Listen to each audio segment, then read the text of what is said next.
4 দিন পরে আমাকে তালাকের নোটিশ পাঠায়। সবচেয়ে খারাপ লাগছে ইনি অন্য কাজে কেন আনেন? সে আর ফিরে আসেনি, গায়েব হয়ে।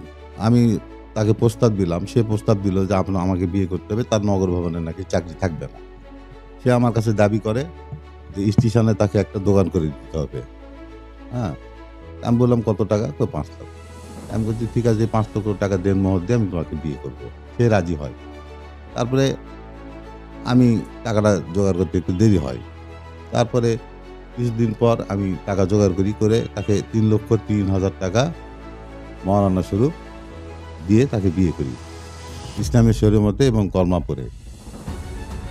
বিয়েটা হচ্ছে টিকাপাড়া, ওই যে মেহেরচণ্ডী মধ্যপাড়া, হ্যাঁ, রবিউল ইসলামের বাসায় কাজী অফিস। উনি ফোন করে ওই আপনার মোহনপুরের কাজী শাওনকে ডাকে বিয়ে করা হয়েছে। সে আমাকে সাদা খাতায় সই করতে বলে, আমি তখন বলি যে না, আমি সাদা খাতায় সই করবো না।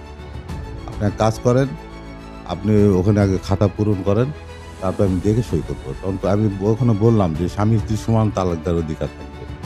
হ্যাঁ, তখন এই বলার পর তখন আমি বললাম যে মেয়ের হাতে লিখেলেন যে 3,03,000 টাকা সে বুঝিয়া পাই আছে, দিয়ে তার ওখানে সই নিলেন, কাগজে সই নিলেন।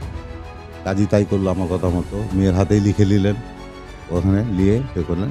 তারপরে বিয়ে সম্পন্ন করার পর মেয়ে তার চাচাতো ভাই সাথে বলল যে আমি বাড়ির যে টাকাগুলো খেয়ে আসিচ্ছি।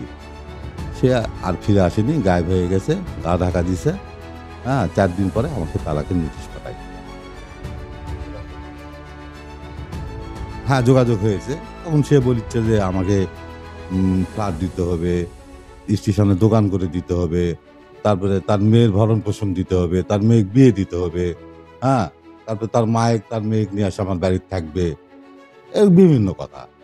এটা কি সম্ভব? আমি পরের মেয়েকে কেন দায়িত্ব নিব? আর উনার মেয়ের বয়স 13 বছর। হ্যাঁ, আর সেই মেয়েকে আমি কেন রাখবো? আর আমার বাড়িতে 3টা রুম। আমার ছেলে বউ এক ঘরে থাকে, আমার বড় বউ এক ঘরে থাকে, আর আমি এক ঘরে থাকবো। তা আমি কি ওনাকে নিয়ে যে আমার ওই ওর মা, ওর বেটি আর আমি ওই এক জায়গায় শুয়ে থাকবো?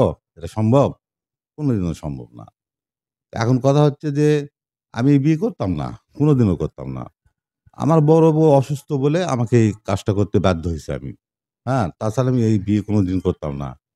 হ্যাঁ। আমি কি রিং দিছি? আমি কি আপনাকে রিং দিছি? রিং আপনি দেননি মনে কে হয়, দিছে? রিং ও দিয়েছে। কে দিছে? ফেন্সি দিছে? ফেন্সি? আমি রিং দিছি আপনাকে? না না আপনি দেন। তারপর আইসে দুইজনে আমার বাড়িতে ঢুকে পড়েছে। তারপর কি করলেন?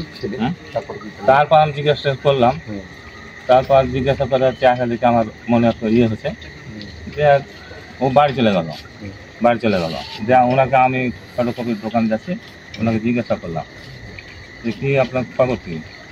কথা আসছে, তো আসছে তো আমার দেরি হলো, তো আমি বলছি আসবে না বলছে না আসবে। তারপর মোবাইল করতে থাকে ওই জায়গাতে। আমি মোবাইল করি না। আমি মোবাইল করি না। আপনি আমি করি না।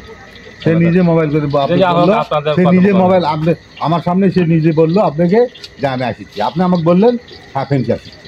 না না না আপনি না না আপনি ওই সাইকেলের ওখানে দাঁড়িয়ে না না, এই যে আপনার কথা বলছেন যে আমাকে ধরে দিল। না না আচ্ছা আপনি একটা কথা বলেন আমাকে, আপনার এত কি লাগবে? আমার একটা কথা তো মানুষের খারাপ করে।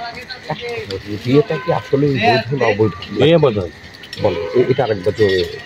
বিয়ে তো বোধ, বিয়েটা বৈধ হয়েছে, আর তালাকটা এটা তালাকটা বোধ। তালাকটাও বৈধ।